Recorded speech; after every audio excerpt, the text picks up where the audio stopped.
Well, this latest controversy shows how much race has featured in this election campaign.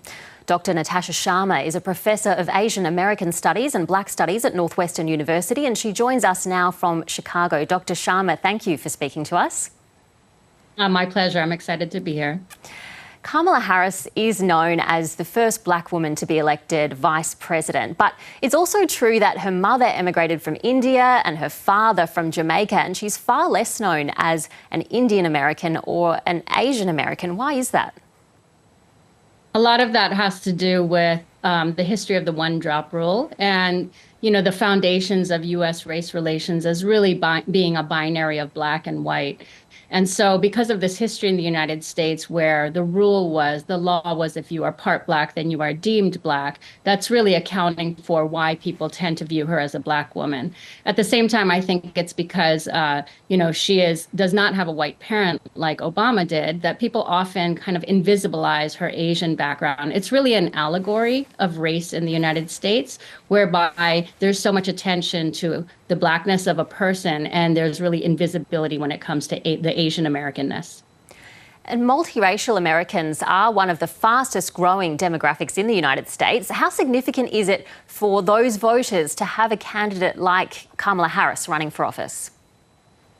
I think what we're seeing is really an interesting kind of shift in the focus on race. On the one hand, exactly as you're saying, what does a candidate's background, what does their ancestry have to do with how voters are going to vote?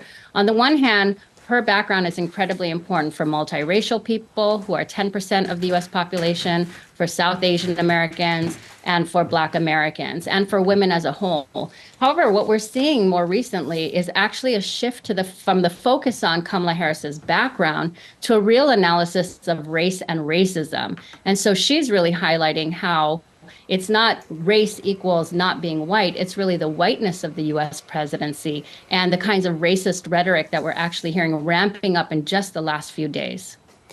And America has, of course, already had an African-American president, Barack Obama, the first in U.S. history. To what extent do you think he has paved the way for someone like Kamala Harris, breaking this legacy of whiteness, as you call it? Yes. I mean, in some ways, whoever occupies this position is going to be the head of the U.S. military. In some ways, kind of advances the imperialism of the U.S. nation as a white nation.